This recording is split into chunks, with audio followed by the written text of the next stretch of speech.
The last smoke I called in before everything changed was on August 14th. Azimuth 247, distance approximately 6 miles. Single column white, transitioning to gray at the crown. Standard ground-to-crown progression in mixed conifer. I radioed Prescott Interagency Dispatch at 1423, got confirmation that engine 561 was en route, and went back to my 15-minute scan rotation. That fire was real. That fire behaved the way fires behave. I want to be clear about the difference, because after August 19th, I stopped being able to tell what was real by looking at it. My name is Mara Ellison. This was my 4th season staffing Kestrel Peak Lookout on the Ochoco National Forest in Central Oregon. Elevation 6,340 feet. Standard L4 cab 14 by 14 feet of glass and timber on a 41-foot treated timber tower with exterior staircase and wraparound catwalk. Osborne Firefinder bolted to the center pedestal. Two-way radio, VHF, channel 3 for dispatch, channel 7 for ground crews. Psychrometer, wind gauge, rain collector. Propane stove, cot, 3 shelves of field guides I'd read twice each. 1 pair of Swarovski binoculars my father gave me when I got the position. I loved this job. I need you to understand that before anything else. 4 seasons I loved it. The silence, the enormity of it. The responsibility of being the first set of eyes between a dry forest and catastrophe. I was good at it. My detection rate was the highest in the district. 43 confirmed smokes in 4 years, average report to engine time of 19 minutes. I could distinguish dust from smoke at 11 miles. I could tell you whether a column was gaining or losing intensity by the color of its base. I knew what legitimate smoke looked like, and I knew what wasn't smoke. The thing in the trees was not smoke, but I'm getting ahead of myself. A typical day on Kestrel Peak started at 0830. I'd climb the 67 steps, I counted them every morning, a small ritual unlock the hatch, and begin my opening routine. Weather observation first, dry bulb, wet bulb, calculate relative humidity, wind speed and direction from the anemometer, record everything in the logbook, radio dispatch with my readings, Prescott Dispatch, Kestrel Peak Lookout, in service, 900, weather follows. Then I'd give them the numbers and they'd click twice on the mic to acknowledge. After that, the day was mine in 15-minute increments. Scan the full 360 degrees with binoculars. Check each drainage, each ridgeline, each south-facing slope where fuel loads were heaviest. Between scans, I read. I sketched. I watched the weather build over the Cascades to the west and counted the seconds between lightning and thunder when storms rolled through. On busy days, I might call in 5 or 6 smokes. On quiet days, nothing but the creak of the tower in wind and the occasional raven arguing with itself below me. The Ochoco is not a dramatic landscape. It's not the jagged Cascades or the painted desert further south. It's rolling, quiet, ponderosa country, open stands with bunchgrass understory, rocky ridges breaking through like the spine of something ancient. Juniper at the lower elevations, mountain mahogany in the draws. The forest here has a particular smell in August, sun-baked pine resin and dust and something mineral rising from the volcanic soil. The light turns everything golden by late afternoon, and at night the stars are so dense they seem to weigh on you. I worked alone. That was the point. That was what I chose. My nearest neighbor was Dave Kowalski at Lookout Mountain, 11 miles northeast. We shared a repeater frequency and sometimes talked in the evenings after going off service weather gossip, mostly, or complaints about pack rats getting into our propane lines. Beyond Dave, the closest human presence was the Paulina Ranger Station, 34 miles by Forest Road.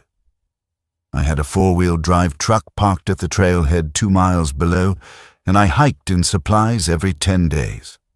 The rest of the time it was just me, the tower, and roughly 180,000 acres of visible forest. I tell you this because when I say something was in the trees, you need to understand how well I knew those trees. I had stared at every visible acre from that cab for 4 fire seasons. I knew how the canopy moved in different wind conditions. I knew which groves cast shadows at what hour.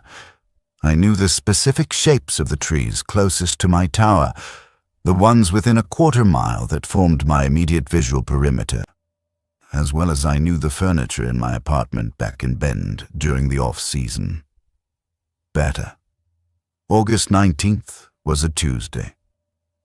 Lightning had rolled through Sunday night. 247 recorded strikes within the district, and I'd been in a detection posture since Monday morning, watching for holdover fires. That's what happens after dry lightning. The strike starts a small smolder in duff or a punky log, and it can hold for 72 hours before conditions align, and it crowns. Monday, I'd called in 2 holdovers, both confirmed. By Tuesday afternoon, the initial attack teams had them lined and mopped up. Dispatch radioed their thanks. I made dinner, instant rice and canned chili, and stepped onto the catwalk for my evening scan. The sun was about 40 minutes from setting. The light was that thick amber that makes the ponderosa bark glow almost red. I swept my binoculars west to east along the ridgeline called Hall's Rim, about 1.5 miles out. This was routine. I had done this scan approximately 2,000 times across 4 seasons. There was something standing in the canopy, not below the canopy, not among the trunks, in the canopy, at crown height, roughly 80 to 90 feet up. It was not in any single tree. It occupied a space between 3 ponderosas where their crowns almost touched. And it was, I have to be careful with this word, it was still. Not motionless the way an animal freezes when spotted. Still the way a rock formation is still, the way something is still that has never moved. Except I had scanned that exact ridgeline at 17:15, 40 minutes earlier, and it was not there. Through the binoculars it registered as a dark vertical shape, perhaps 12 feet tall, with a width I couldn't determine because it seemed to vary depending on how long I looked. The color was wrong for a shadow, too opaque, too defined at the edges. But it wasn't solid in the way a physical object is solid. There was no obvious surface, no texture I could resolve. It was like looking at a gap in the image, a place where the trees behind it simply weren't being rendered. I put down the binoculars. I could still see it with my naked eyes, barely, a slight wrongness on the ridgeline, easy to dismiss as a trick of evening light. I raised the binoculars again. Still there, same position, same shape. Not moving. I watched it for 11 minutes. I know this because I noted the time, 17:56, and when I finally looked away to blink and rest my eyes and then looked back, it was 18:07 and the shape was gone. The ridgeline looked exactly as it always had. 3 ponderosas with a gap between their crowns where evening sky showed through. I wrote in my log, 17:56 to 18:07, unusual visual phenomenon. Hall's Rim, approximately bearing 283. Dark vertical shape at canopy height. Duration approximately 11 minutes. No smoke associated. Possible thermal mirage or shadow artifact. Clear by 18:07. I did not radio dispatch. What would I have said? I saw a shape in the trees that I can't explain. They would have asked if it was smoke. I would have said no. End of useful conversation. That night, I couldn't sleep. The tower makes noises at night. Thermal contraction of the timber frame, the occasional bump of a flying squirrel on the roof, wind gusting against the glass. But I lay there listening to those familiar sounds and feeling, for the first time in 4 seasons, like the darkness outside my windows was paying attention to me rather than the other way around. Wednesday the 20th was clear and hot. I did my weather OBs: dry bulb 84, wet bulb 62, humidity 22%, wind southwest at 8. I reported to dispatch normally. I did my scans. I looked at Hall's Rim probably 30 times that day. Nothing, just trees being trees. Thursday, nothing. Friday the 22nd. I was doing my 1100 scan mid-morning, full sun, no possible shadow ambiguity, and I found it again. Not on Hall's Rim this time. South-southeast, bearing 168, much closer, approximately half a mile. Same shape, same impossible position in the crowns. Same 12-foot vertical darkness with undefined edges. This time I used the Osborne Firefinder. I lined the crosshairs up and recorded the bearing precisely. 168.5 degrees. I estimated elevation angle and referenced my topographic map. The position corresponded to a small knoll I knew I'd hiked past it dozens of times on my supply trips. Old-growth ponderosa, some of the biggest trees in my visible area. 300-year-old giants with canopies that started 50 feet off the ground. The thing was up there, in the canopy, at approximately 70 feet, in full daylight, stationary. I watched it for 23 minutes this time, and during those 23 minutes I began to notice something I hadn't registered before. The trees immediately adjacent to the shape were not moving. The wind was blowing. I could see canopy movement everywhere else on that hillside, but the 4 or 5 trees closest to the shape had gone perfectly still. Their needles, their branches, nothing moved, as though the air in that specific zone had been switched off. At 11:24, I looked away to write a note, and when I looked back, it was gone. The trees were swaying normally again. I radioed Dave Kowalski, not on the dispatch channel on our private frequency. I said, "Dave, you seeing anything unusual in your visible area? Any weird shapes or shadows in the canopy?" Long pause, then. "What kind of shapes?" "Tall, dark, stationary, up at crown height, visible for 20 minutes or so, and then gone." Another pause, longer. "No, I'm not seeing anything like that. You feeling okay, Mara?" "I'm fine, probably just heat shimmer. Thanks." "Okay, you know where I am if you need to talk." Dave's concern was reasonable. Isolation does things to people. Kerouac famously couldn't handle a single summer on a lookout. Every season there are stories about people who start seeing things in the trees, human shapes in the snags, faces in the bark. The brain wants to find patterns, especially when you spend 10 hours a day staring at visual monotony. I knew this. I had trained myself over 4 years to distrust my pattern recognition, to second-guess my eyes, to never call in a smoke I wasn't at least 80% confident about.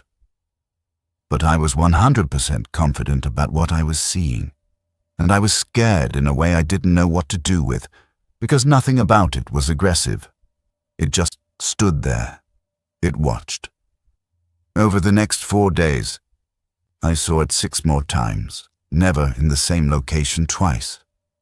The bearing shifted. 283, 168, 041, 312, 097, 224. Circling my tower at distances between half a mile and 2 miles. Always in the canopy, always stationary, always accompanied by that stillness in the adjacent trees. Duration varied, 11 minutes, 23, 7, 31, 9, 14. I logged every appearance with time, bearing, duration, and conditions. I started plotting the positions on my topographic map. They formed an irregular ring around my tower. On August 26th, it appeared at bearing 315, distance approximately 400 yards. Close enough that through the binoculars I could see individual branches behind it, or rather I could see where branches should have been and were somehow obscured.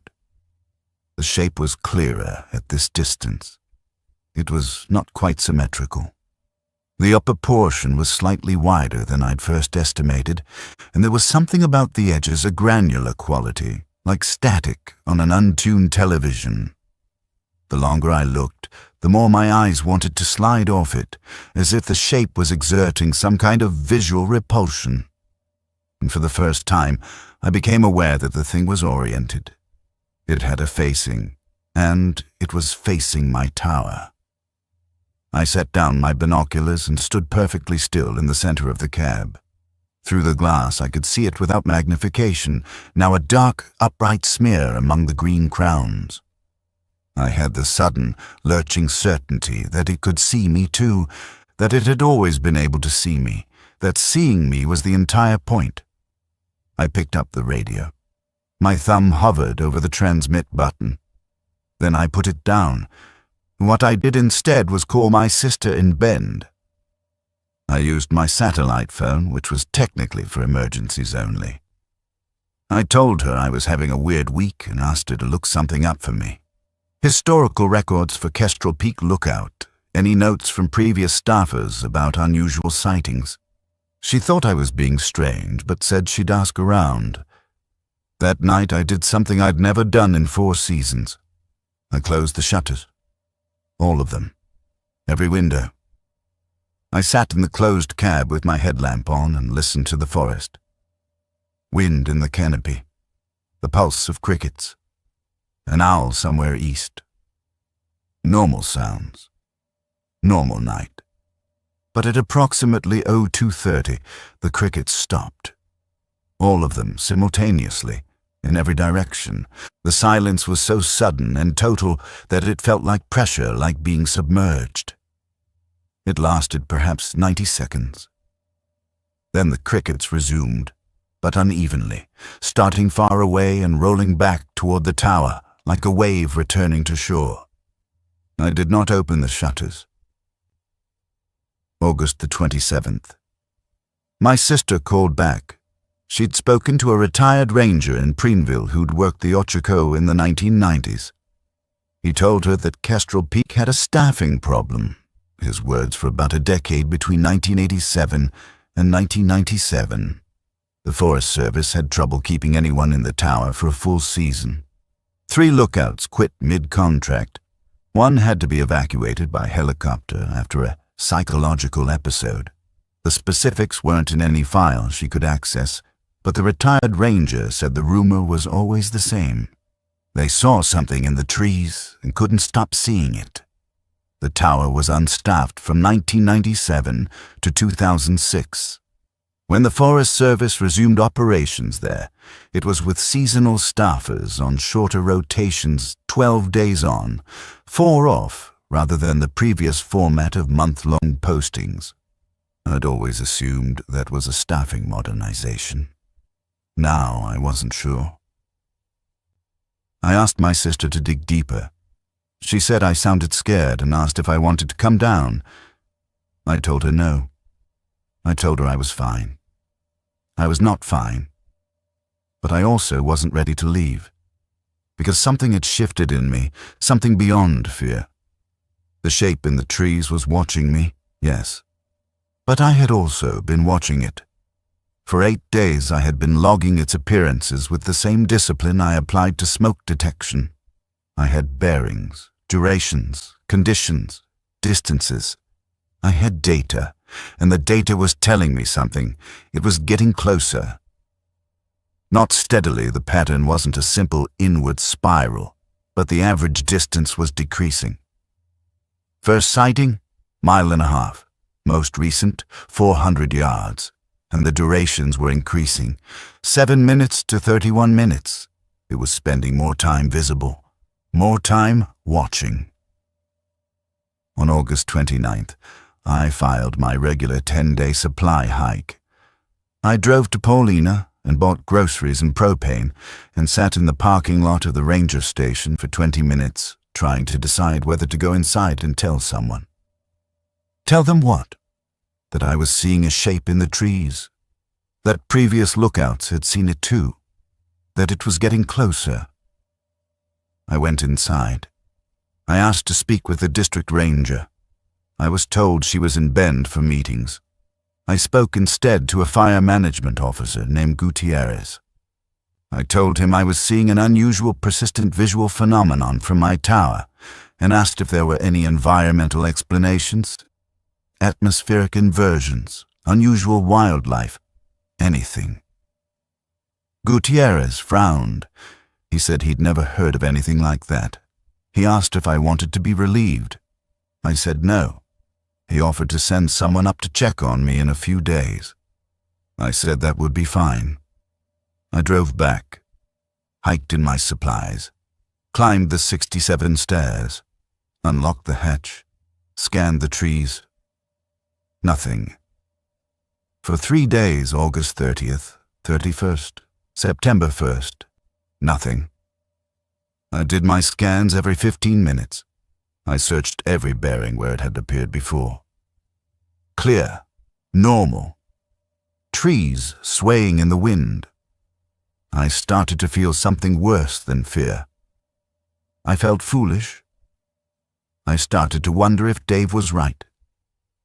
If the heat and the isolation and the lightning watch exhaustion had done something to my perception. If I'd logged a hallucination with the same rigor I logged smoke, and the rigor itself had made it feel real. September 2nd, Gutierrez drove up with a seasonal tech named Pham. They climbed the tower, admired the view, checked my equipment. Everything was functioning normally. Gutierrez asked if I was still seeing things. I said no, it had resolved. He seemed relieved. They stayed for an hour, had coffee, and left. I watched their truck disappear down the forest road. And then I did my next scan. It was there, bearing 022, distance approximately 200 yards, not in the canopy this time, lower. Mid-trunk height, maybe 30 feet off the ground, pressed against the trunk of a large ponderosa, oriented toward the tower. It was the closest it had ever been, and I could see more of it now. At 200 yards through Swarovski glass, I could resolve details I'd missed at greater distances. The shape had structure. The upper portion was not merely wider, it was branched, forked into 3 or 4 irregular extensions that curved upward, like a hand opening. The main body was narrower than I'd estimated, perhaps 3 feet wide, but the height was correct. 12 feet, maybe 13. The edges still had that static quality, that visual repulsion, but through it I could now see that the surface, if it was a surface, was not uniform. It had depth, layers, like looking into dark water where you can sense the bottom is far below but cannot see it. And from the lower portion, where it pressed against the bark, I could see the bark was different. Darkened, not burned, not diseased. Darkened as though something was being drawn out of it. The sapwood visible where bark had sloughed away was grey instead of the living cream white it should have been. The needles on that tree, and only that tree, were hanging limp and greyed, as though something had pulled the color from them. I was looking at this when my radio crackled. Kestrel Peak, Prescott Dispatch. I keyed the mic without taking my eyes off the binoculars. Prescott Dispatch, Kestrel Peak, go ahead. Kestrel, we're showing a weather alert for your area. Red flag conditions expected tomorrow through Friday. Winds gusting to 35, humidity dropping to single digits. Please confirm your readiness and report any holdover activity from the August 23rd lightning. Copy, Dispatch. Kestrel is ready. No active holdovers in my visible area. I'll increase scan frequency. Roger, Kestrel. Appreciate it. Dispatch clear. I set down the mic, looked through the binoculars again. The shape was gone. The tree it had been pressed against was visible. Same ponderosa, same trunk, but the bark looked normal. Needles green, no discoloration. I climbed down from the tower for the first time in 3 days. Took my GPS and my camera and hiked to bearing 022, 200 yards. Found the tree.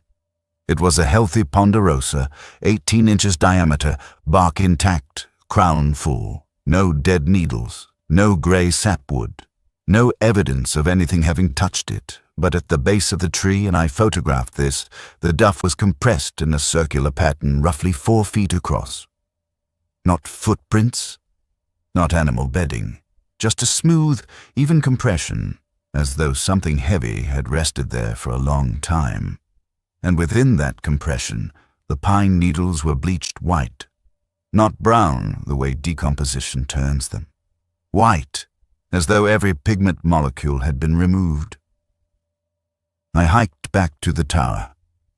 That evening, I uploaded the photographs to my laptop and studied them. The bleached circle was unambiguous. Something real had been at that tree. Something that left a physical trace. I did not sleep that night. Not because I was afraid, though I was, but because I was making a decision. I could leave.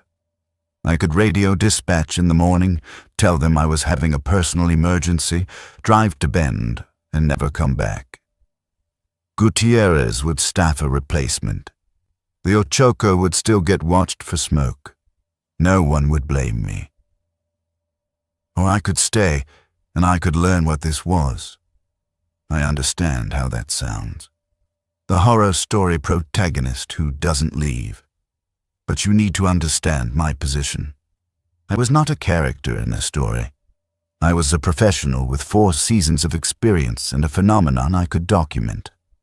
The shape had never moved toward me while I was watching it. It had never made a threatening gesture. It had never appeared inside my perimeter, only in the trees. And it was clearly, demonstrably real in some physical sense, because it left traces on the ground. I chose to stay, but I also chose to change my approach. On September 3rd, instead of passively scanning, I began active observation protocols. I mounted my camera on a tripod next to the Osborne Firefinder, pointed at the most recent bearing. I set it to capture a frame every 30 seconds. I kept my binoculars trained on the near perimeter, anything within 500 yards, and I stopped looking away. If the thing appeared and disappeared only when I broke observation, I wanted to know whether that was a hard rule or a tendency. At 10:34, the time-lapse camera captured something. Frame 847 showed normal forest. Frame 848, 30 seconds later, showed the shape. It had appeared at bearing 340, approximately 300 yards, in the canopy. It was facing the tower. It was there for 6 frames 3 minutes, and then between frame 853 and frame 854, it was gone.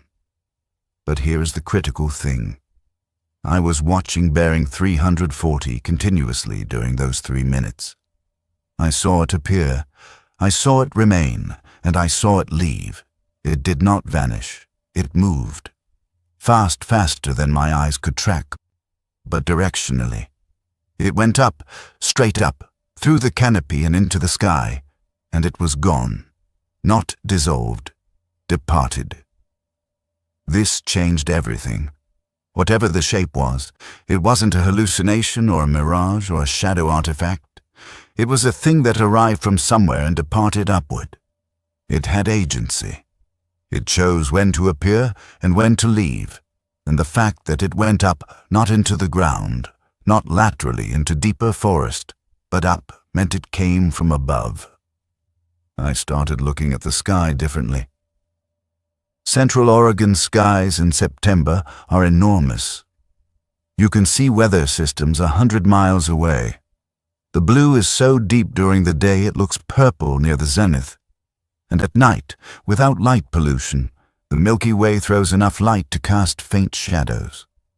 I had stared at this sky for 4 years and found it beautiful and empty. Now I watched it with suspicion. September 4th through 7th. Red flag conditions. Wind hammered the tower. I called in 3 new starts on the 5th. All lightning holdovers finally waking up in the wind. Engine crews were stretched thin. I was busy, genuinely, productively busy, and for those 4 days the shape did not appear. I was grateful for the reprieve, but couldn't shake the thought that it was waiting for me to be unoccupied again, as though my attention was what it wanted, and it wouldn't compete for it. September 8th. Winds died. Humidity recovered slightly. The fires were contained. I went back to normal scan rotation, and that afternoon, at 15:48, the shape appeared, bearing 180, due south. Distance, 112 yards. I measured it against known landmarks, the closest it had ever been. It was at ground level this time, not in the canopy, not mid-trunk, but standing in a gap between trees on the forest floor. Full height visible, 12 to 13 feet, those branching upper extensions fully spread, oriented toward me. And for the first time, I heard something. Not sound exactly, not with my ears.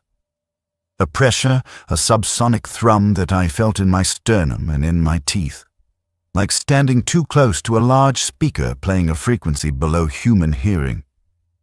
It wasn't painful, it wasn't unpleasant, but it was there, and it corresponded to the shape's presence.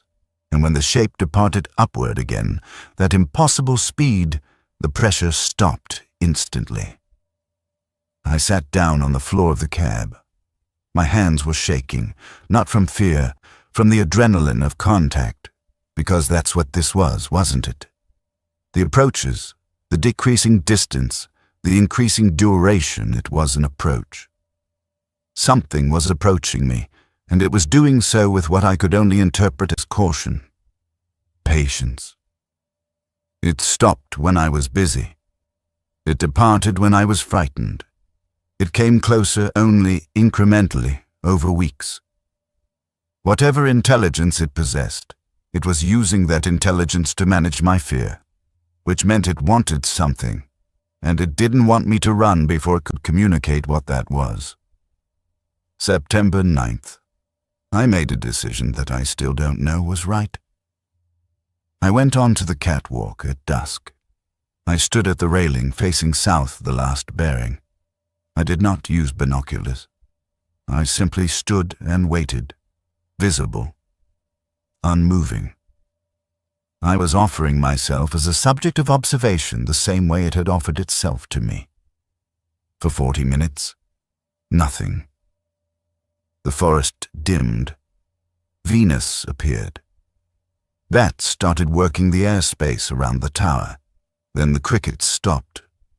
The silence pressed in from every direction, that same totality I'd experienced on the night of August 26th. And in the silence, I felt the pressure return, the subsonic thrum in my chest.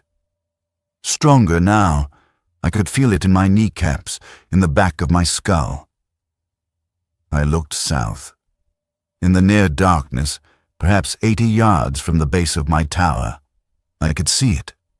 Not the shape I'd been watching through binoculars, the full presence.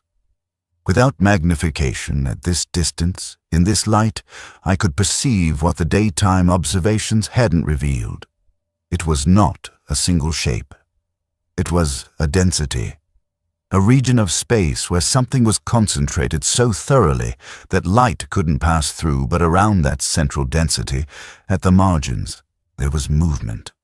Slow, rotational movement, like a cloud of something orbiting a core too dark to see. It stood among the trees at the edge of my clearing, 80 yards away, and the trees around it were absolutely still. I stayed on the catwalk, I did not go inside. I gripped the railing and I looked at it, and it looked at me, and neither of us moved. 3 minutes. 5. The pressure increased, not painfully, but I could feel my breathing entraining to something. A rhythm that wasn't mine. My exhales were lengthening, my inhales shortening.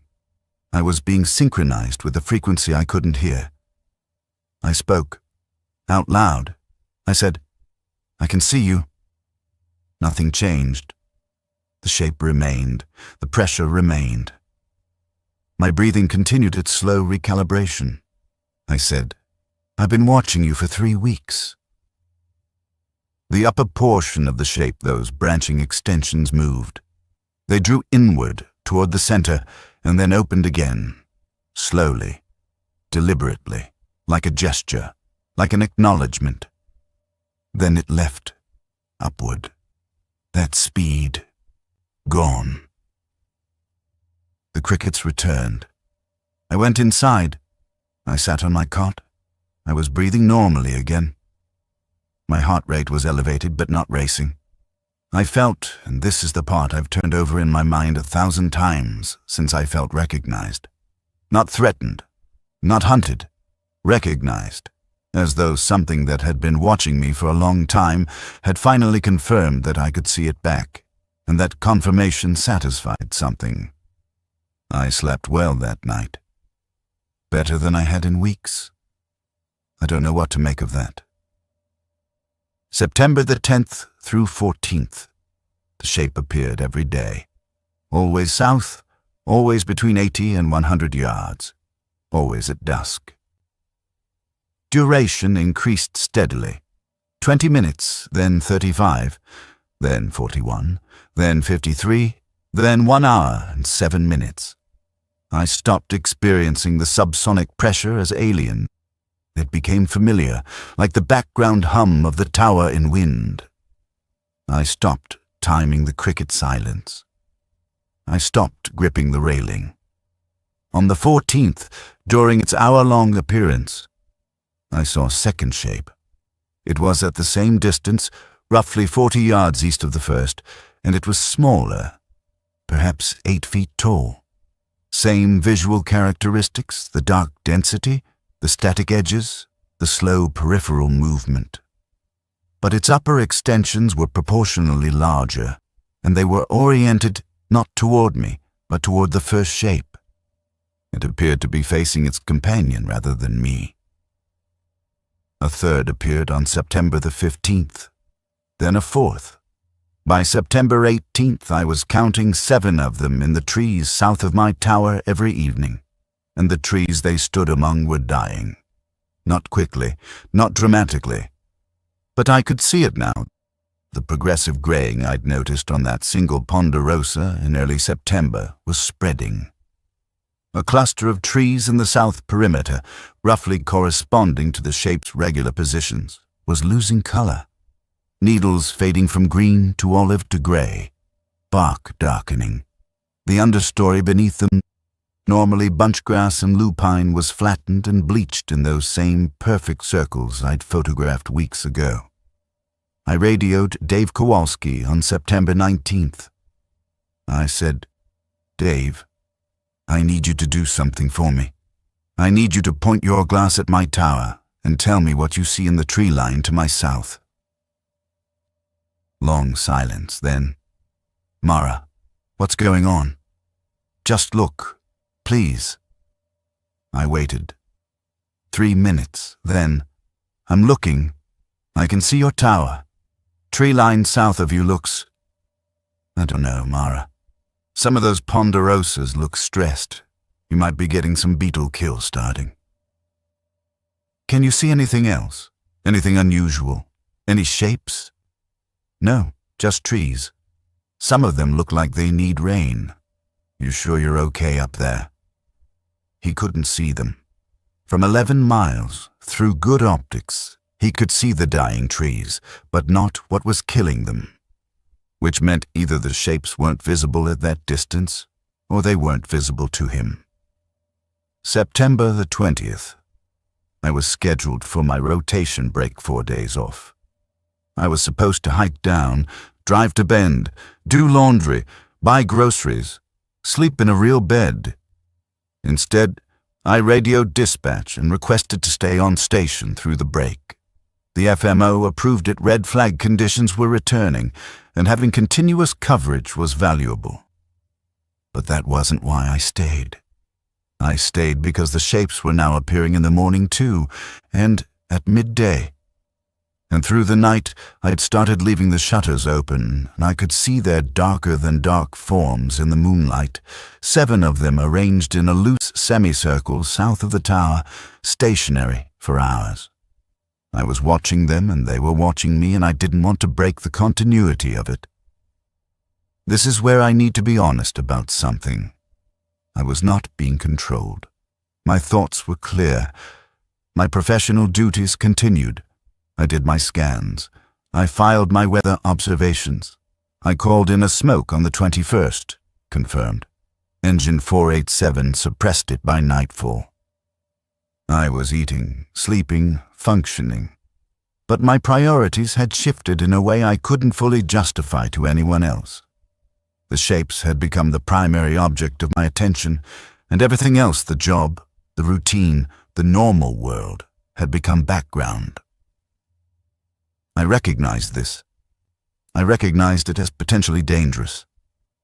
And I stayed anyway. September the 23rd. The 7th shape was closer than the others.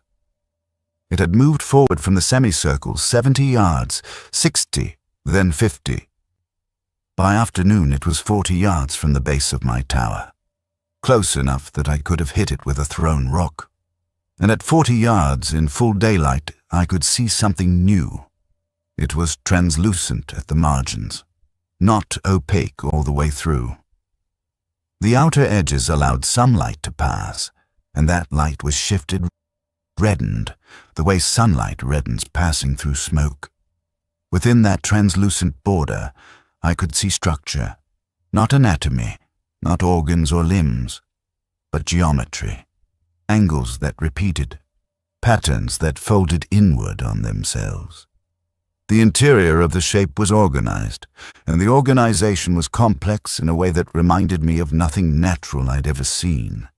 And the tree it stood beside, a ponderosa I'd known for 4 years, a healthy tree I'd used as a bearing landmark, was dead. Completely dead, gray from root to crown, no needles remaining, bark sloughing in sheets. It had died in under a week. That night, I did something I cannot fully explain. I climbed down from the tower, at 2200, in full darkness with only my headlamp. I walked south across the clearing toward the semicircle.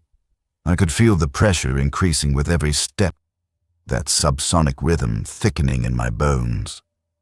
At 30 yards, I could see them without the headlamp. They were self-evident in the darkness. 7 pillars of deeper black against the merely dark forest. The closest one, the one that had advanced, was directly ahead. I stopped at 20 yards. I could feel my breathing trying to synchronize again. I resisted this time. I breathed deliberately, at my own rhythm, counting, 4 in, 7 out, keeping my cadence. The closest shape responded. Its upper extensions opened, that slow spread I'd seen before, and from between them something fell, not dropped, lowered, drifted down like a leaf in still air, a small object that landed in the bleached duff between us. I waited 60 seconds. The shape did not move. I walked forward, collected the object, and walked back to the tower. In the light of my headlamp, sitting on my cot with the hatch locked, I examined it. It was a piece of bark. Ponderosa bark. I'd know that jigsaw puzzle texture anywhere. But it was not from any tree near here. It was old, weathered smooth on the outer surface, and on the inner surface, the cambium side, there were marks, not carved, not burned, impressed, as though something had pressed against the soft inner bark with enough force to leave an imprint, and then the bark had dried around that impression. The marks were arranged in a pattern. 3 concentric circles, the innermost very small, the outermost perhaps 4 inches across. Between the circles, short radial lines like the markings on the Osborne firefinder's graduated ring, like a compass rose, and at the center, a dot. I knew what it was. I'd stared at an identical image every day for 4 years. It was a diagram of the view from my tower. The circles were distance rings, the radial lines were bearings, and the dot in the center was me. They had made a map that said, "We know what you do here. We know you watch. We have learned watching from you." I sat with that bark in my hands for a long time. The next morning, September 24th, I radioed dispatch and requested relief. I told them I was experiencing fatigue and needed to come down early. The FMO understood. A replacement, a retired lookout named Harlan. Something would be up in 2 days. I spent those 2 days watching. The shapes were visible constantly now, not just south all round. I counted 19 before I stopped counting. They stood in the trees at all distances, from 40 yards to the edge of visibility. Some were in the canopy. Some were at ground level. The smaller ones, 8 feet, 6 feet, even smaller, were more numerous than the tall originals. And the ring of dead trees was spreading. I could see grey crowns in every direction, but they never came into the clearing. They never touched the tower. They never crossed whatever boundary existed between the trees and the open ground around the structure. And on the last night, when I stood on the catwalk and looked out at 19 shapes watching me from the ring of dying forest, I felt the pressure settle into my chest with a new quality. Not observation. Not recognition. Gratitude. I cannot prove that. I cannot explain how a subsonic vibration carries emotional content, but I felt it the way you feel when someone across a room catches your eye and nods. An acknowledgement, a thank you, for weeks of not running, for weeks of watching back. Harlan arrived on September the 26th. I briefed him on the standard rotation weather OBs, scan protocol, dispatch frequencies. I did not tell him about the shapes. I did not tell him about the dead trees. I told him the south perimeter was showing some beetle kill and to keep an eye on it. He nodded. He seemed like a steady man. 50s. Calm. I hiked out. I drove to Bend. I showered. I slept 14 hours. 3 days later, I called the ranger station and asked how Harlan was settling in. Gutierrez said he was fine. No issues. Any unusual reports? I asked.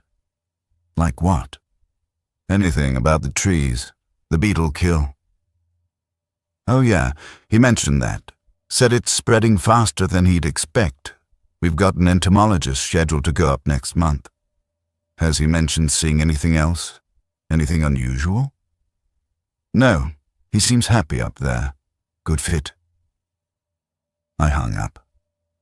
I sat in my apartment in Bend and looked at the piece of bark on my desk, the compass rose, the dot in the center. 2 weeks later, I called back. Different person answered someone new on the desk. I asked about Kestrel Peak. That tower, it's unstaffed. What do you mean? There's a lookout there. Harlan. He left, week and a half ago. Just radioed one morning and said he was coming down. Didn't give a reason. FMO said he looked fine when he got back. Just said it wasn't for him. I drove to Paulina the next day. I asked to see the tower log. Gutierrez let me look. Harlan's entries were normal for the first 6 days. Weather, scan rotations, 1 smoke called in. Then on day 7, October the 2nd, a single entry. Shapes in the trees, numerous, watching, departed 1847. Day 8. Shapes present from 0600, closer, south perimeter, trees dying, request relief. No entries after that.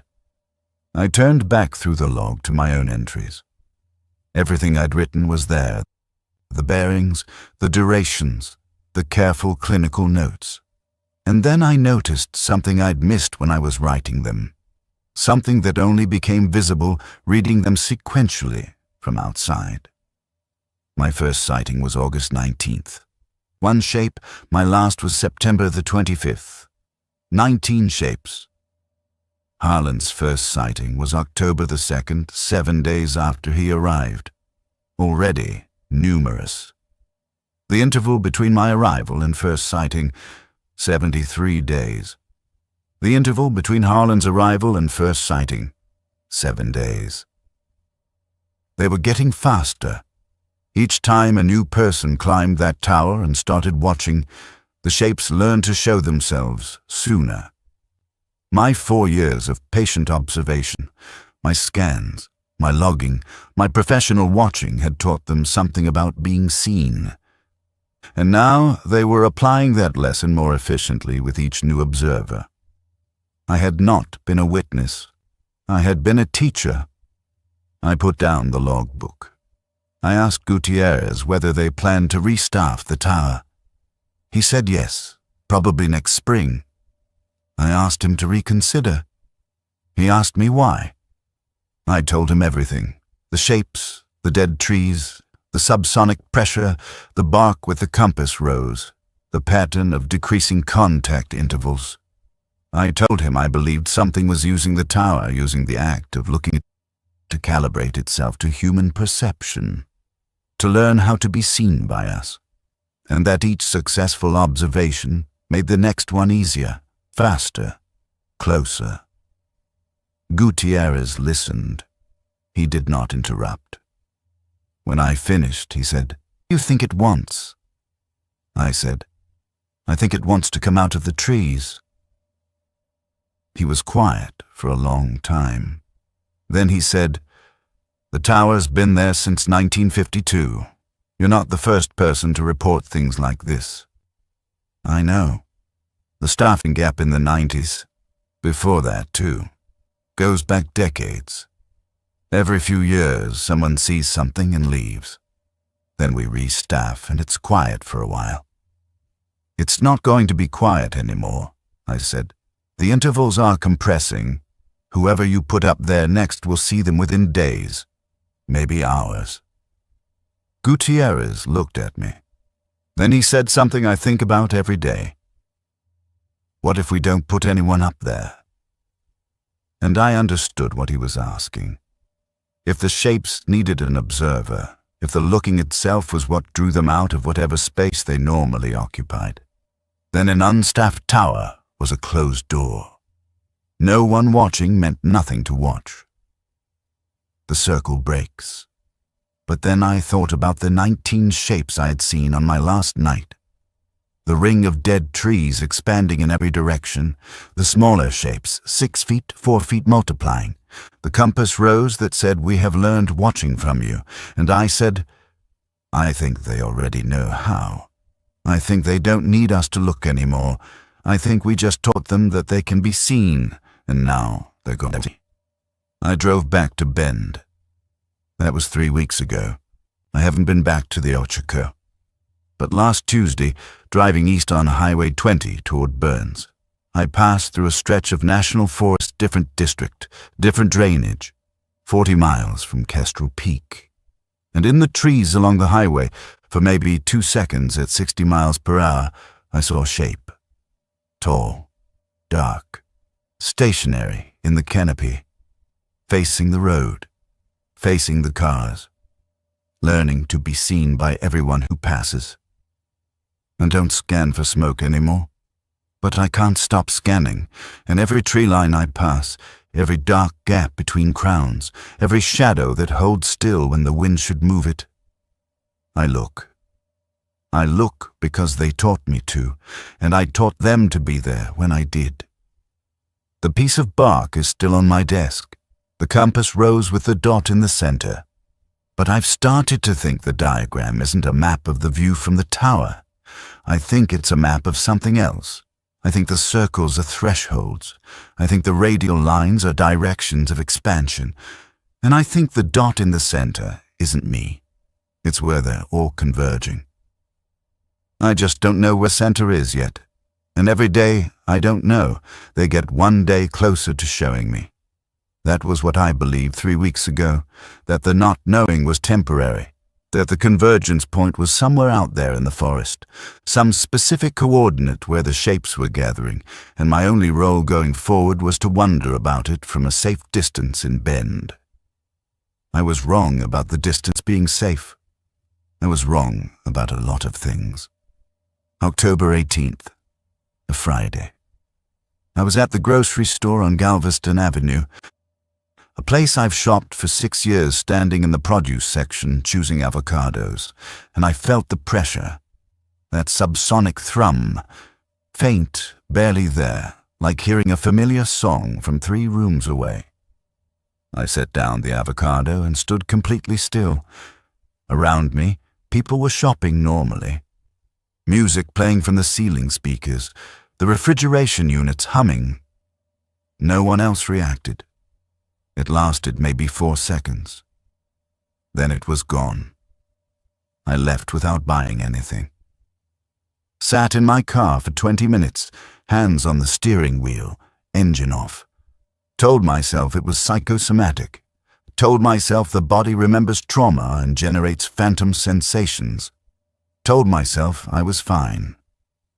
October 21st, Monday. I was running on the Deschutes River Trail, something I do 3 mornings a week in the off-season, usually at 6:30 before the path gets crowded. The trail passes through a corridor of ponderosa along the river. I'd run this section probably 200 times.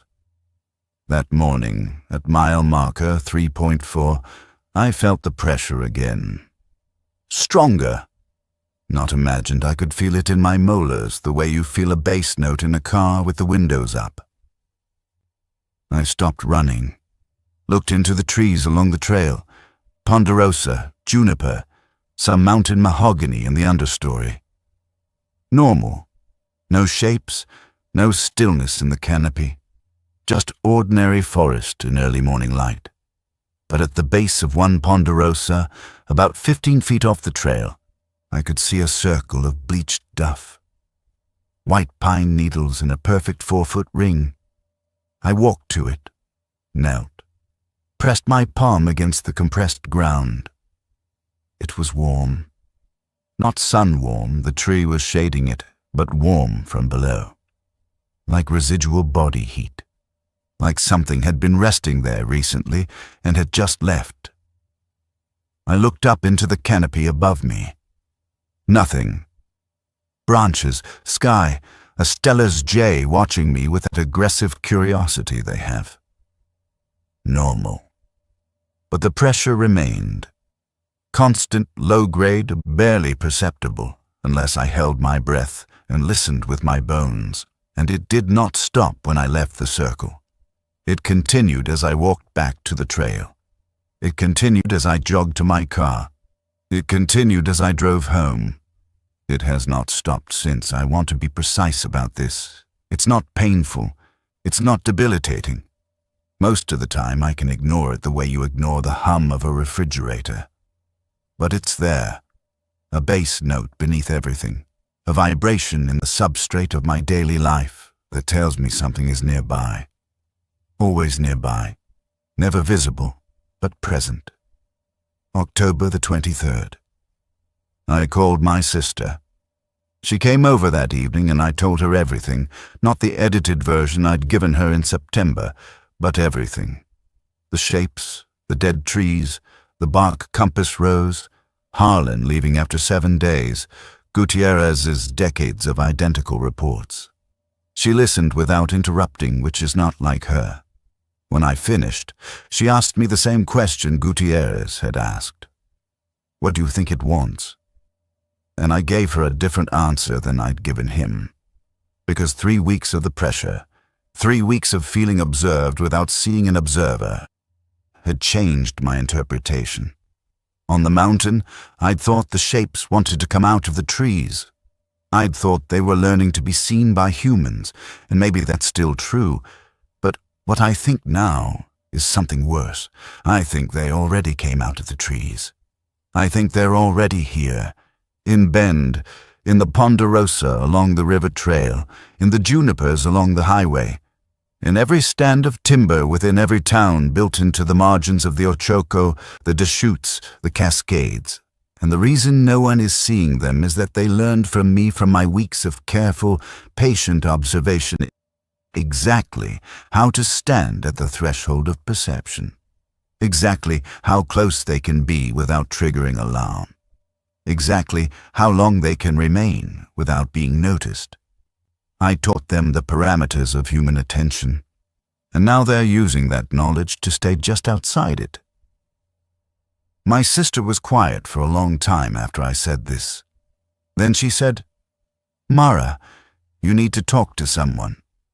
"I'm talking to you. I mean a professional. Someone who can help you figure out whether this is—" She stopped herself. "Whether I'm having a break." I said it for her.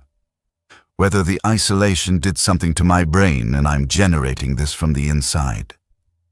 I didn't say that. You don't have to, but I have photographs. I have the bark. I have log entries corroborated by Harlan's independent observations. I have Gutierrez confirming decades of identical reports from the same tower. This isn't a delusion, Nadia. It's a pattern. She left that night. I could tell she was worried, and I could tell she didn't know which possibility frightened her more, that I was right or that I wasn't. October 27th. I drove back to the Deschutes River Trail. Not to run, to look. I parked at the trailhead at 0600, before dawn, before other users. I brought my binoculars and my camera. I walked to mile marker 3.4 and found the bleached circle. It was still there. The warm ground had cooled, but the white needles remained, and I noticed now that there was a second circle about 20 feet further from the trail, partially obscured by a juniper, and a third beyond that, barely visible in the dawn light. A line of them, leading away from the trail, deeper into the timber. I followed. Each circle was spaced roughly 20 feet from the last. Perfect compression, perfect bleaching. Whatever made them had rested at each point for some duration and then moved to the next, like stations, like a path marked by pauses. The seventh circle was at the base of a large ponderosa that I recognized not from the trail, but from my Kestrel Peak observations. This was impossible. I was in Bend, 34 miles from my tower, but the feeling of recognition was absolute. Something about the proportions of the trunk, the angle of the lowest branch, the spiral of the bark plates. I had seen this tree through binoculars. I was certain, except I couldn't have. The distances didn't work. This tree was here, along the Deschutes, where it had presumably stood for 2 centuries. It could not also be visible from Kestrel Peak at 6,000 feet and 40 miles away. I took out my GPS and marked the coordinates. Then I went home and pulled up the bearing log for my tower observations. Bearing 168.5, the second sighting September the 22nd. I cross-referenced the coordinates on my topographic map. They matched. The GPS location of this tree in Bend was 44.0581 degrees north, 121.3167 degrees west. The position I'd recorded from the Osborne Firefinder at bearing 168.5, calculated for a distance of approximately half a mile from Kestrel Peak, was 44.0579 degrees north, 121.3171 degrees west, 4 meters apart, within the margin of GPS error. But Kestrel Peak is at 44.341 degrees north, 120.804 degrees west, 34 miles northeast. The bearing of 168.5 from that position, at a distance of half a mile, should correspond to a location in deep forest near Hall's Rim. Not here, not in Bend. Unless distance meant something different to them. Unless the bleached circles weren't pauses in a linear path, but stations in a geometry I couldn't map with normal instruments. Unless what I'd been observing from the tower, those shapes at various bearings and distances, weren't scattered across the physical forest at all. Unless they were all in the same place, and the compass rose on the bark wasn't showing me their spread. It was showing me how a single location connects to many points simultaneously. The dot in the center isn't a destination they're converging on. It's a position they already occupy. One position, present everywhere at once. And the circles, the thresholds on the bark diagram, aren't distances. They're degrees of visibility, how much of themselves they allow to be seen. I was never watching multiple shapes learning to approach. I was watching one thing learning to be seen from multiple angles. November 3rd. I went to see Gutierrez. I didn't call ahead. I drove to Paulina and walked into the ranger station and found him at his desk eating lunch. He looked startled to see me. "Mara, you okay?" "I need to see the tower log again, and I need the historical records, everything from the 80s and 90s. The staffers who left. I need their contact information if you have it." He put down his sandwich, studied me for a long time. Then he said, "Sit down." He closed the office door. He pulled a file drawer and removed a folder, not a thin one, manila, dog-eared, with a handwritten label I couldn't read from my angle. "I was hoping you wouldn't come back," he said. "Why?" "Because the ones who come back are the ones who can't stop looking, and the ones who can't stop looking." He opened the folder. Inside were pages of handwritten notes, printed emails, a few photographs. They keep finding things. He slid a photograph across the desk, black and white, date stamp in the corner, June 1989. It showed a circle of bleached pine needles at the base of a tree, identical to the ones I'd found on the river trail. "Where was this taken?" I asked. "Prinville City Park, 12 miles from the tower. A woman named Deborah Stahl took it. She staffed Kestrel Peak in 88 and 89, left mid-season in August 89, took this photo 3 months later, in town, in a park where she walked her dog." He slid another photo. Color this time. 2004. Same bleached circle, same compression pattern. The background showed a residential backyard, lawn, fence, a children's swing set. Gary Ochoa. Staffed the tower in 03. Found this in his own yard in Redmond. April 04. 7 months after he left the mountain. A third photo. Recent digital high resolution. It showed not one circle, but a cluster of 5, arranged in the grass median of what I recognized as the Highway 97 corridor just south of Bend. Cars visible in the background. "I took that one," Gutierrez said. "Last spring. I wasn't even looking for it. I was driving to a meeting and I saw the white patches from the road." Who else knows about this? Officially, no one. This isn't a file that exists in any system. It's my file. 20 years of collecting things people bring me, people who staffed that tower and couldn't leave it alone afterward. He looked at me with something I hadn't seen in him before. Exhaustion. Not physical, temporal. The exhaustion of carrying knowledge for decades. "How many?" I asked. 11 former lookouts I've spoken with personally. All report the same progression. Shapes on the mountain, then shapes following them down. Bleached circles appearing in populated areas. The pressure, you feel it, don't you? I nodded. They all feel it. It never completely stops. It diminishes over time for most people. Years. But it never fully goes away. He paused. Deborah Stoll still feels it. She's 72, lives in Madras. Says it's just part of her life now. Background noise. What is it? I asked. Gutierrez closed the folder, placed both hands flat on its surface.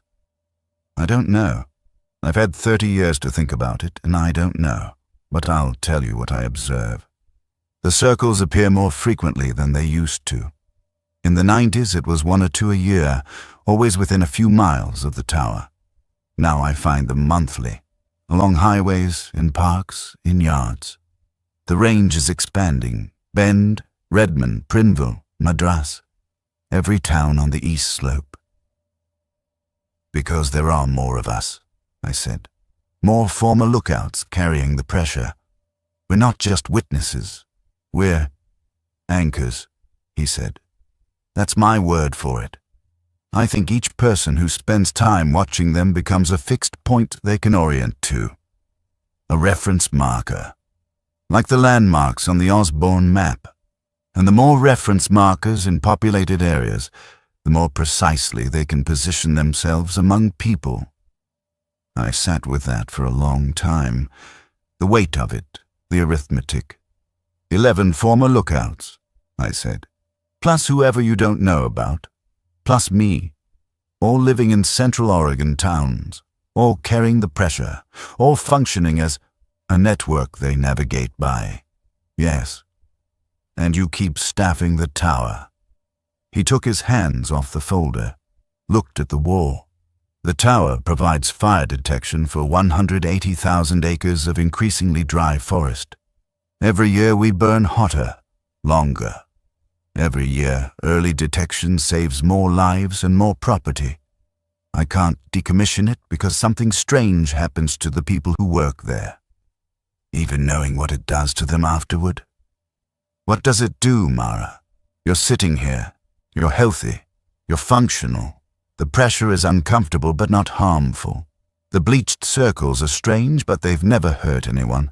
The shapes in 30 years, across 11 people, no one has been physically harmed. No one has disappeared. No one has died. They just carry something with them when they leave. You don't know it's not harmful.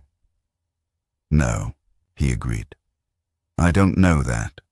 But I also don't know what happens if we stop looking.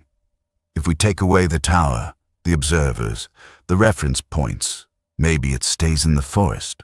Or maybe it finds another way to learn, a worse way. At least this way, there's a structure, a known pattern, a progression I can track. I left Paulina with the folder. Gutierrez let me take it. He said he was tired of carrying it alone. That was 3 weeks ago. I've read every page. 11 accounts spanning 4 decades, all describing the same sequence. Shapes in the trees around the tower. Gradual approach, increased duration, eventual departure of the observer, continued presence of the pressure in populated areas, bleached circles appearing in the observer's daily environment. But reading them chronologically, I notice what Gutierrez described. Acceleration. The time between tower assignment and first sighting has compressed from months, 1980s, to weeks, 1990s, to days, 2003-2008, to, in my case, 73 days, which at first seems longer, but I realize now that's because I stayed. I didn't leave after the first sighting. I stayed 6 more weeks and gave it sustained professional-grade attention, measured it, logged it, categorized it, and in doing so, I provided it with the most detailed observational template any staffer had ever offered, and Harlan, who arrived after me, saw them in 7 days. The next person will see them immediately. I dream about the tower now. Not nightmares. That's the unsettling part.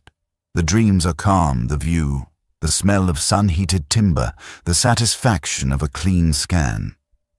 In the dreams, I'm still on station, still watching, still useful.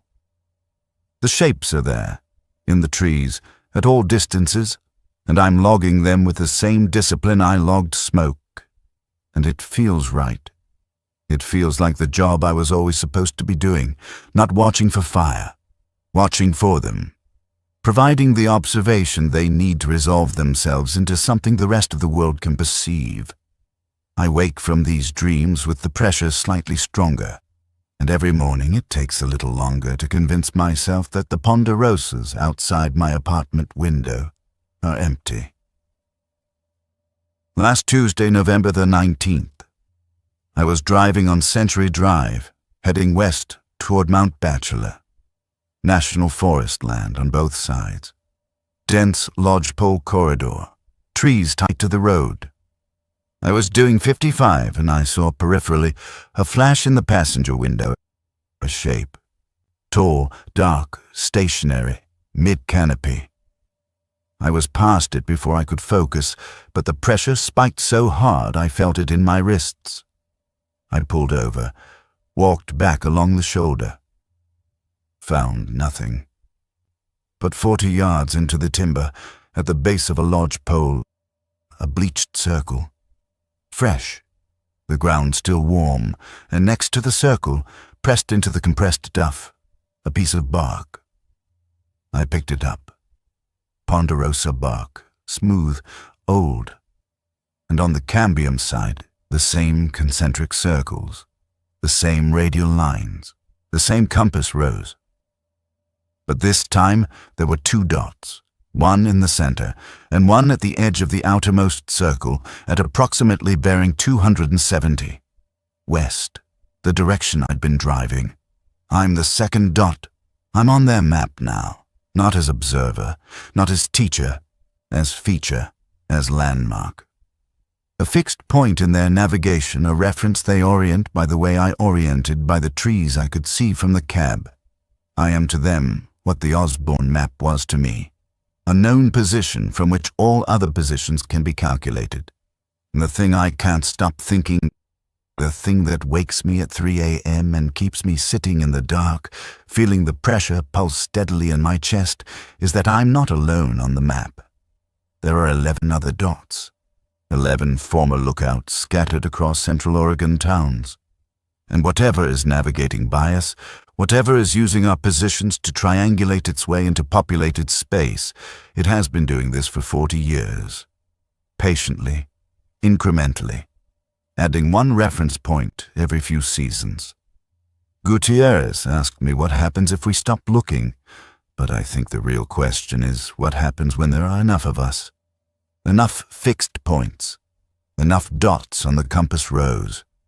When the network of observers becomes dense enough that every point in populated space is within range of a reference marker, then they don't need to stand at the threshold of visibility anymore. Then they can simply be here, fully resolved, seen by everyone, because the geometry of our positions makes invisibility impossible. I counted the dots on the bark. 2. But the outermost circle has space for more those radial lines I thought were bearings, the ones I compared to the graduated ring on the firefinder. I count them now. I count them carefully. There are 23 lines, 11 known former lookouts, me. Gutierrez said the historical records are incomplete. There are staffers he hasn't been able to locate. And next season, whoever climbs those 67 stairs will become another dot within days. 23 lines, 23 positions needed. I don't know how many are already filled. I don't know how close the count is to complete. But every time I feel the pressure spike on the trail, in the grocery store, driving through timber, I think, they're checking, they're confirming my position, making sure I'm still here, still anchored in the network. And I am. Because where would I go? The pressure follows. The circles appear. The map has already been drawn. I called Deborah Stahl yesterday, the 72-year-old in Madras, 35 years since she left the tower. I asked her if the pressure had changed recently. She was quiet for a long time. Then she said, "It's louder, the last few weeks, like it's excited about something." "Excited," I repeated. "I know how it sounds, but that's the only word. It feels like anticipation, like something is almost finished." I thanked her. I hung up. I sat in my apartment and felt the pressure in my chest and tried to count backward from 23. I'm still counting. The trees outside my window are perfectly still tonight, even though I can hear wind in the distance. And somewhere in the dark, in the ponderosa bark and the lodgepole stands and the juniper margins of every town on the east slope of the Cascades, something is checking its marks, confirming its geometry, waiting for the last line to fill. I keep the shutters open now. There's no point in closing them. Not because I'm brave, because I understand, finally, that the distinction between watching and being watched was always an illusion. There was only ever one act observation, and it doesn't matter which side of the glass you're on. The Osborne Firefinder is still bolted to the center pedestal on Kestrel Peak. Crosshairs still aligned. Graduated ring still marked in degrees. Waiting for the next pair of eyes to climb those 67 stairs and put a bearing on something in the trees. Whoever it is, they won't have to wait long to see. And they won't understand that the seeing is the point that every clean observation, every precise bearing, every minute spent watching is another coordinate added to a map being drawn in a geometry we were never meant to read. I was a fire lookout. I was good at it. And the thing in the trees was good at learning what good looks like. Now it wears the shape of attention. It lives in the space between seeing and being seen. And there are 23 positions on the compass rose, and the pressure in my chest tonight is louder than it was this morning. Something is almost finished, and I can't stop watching.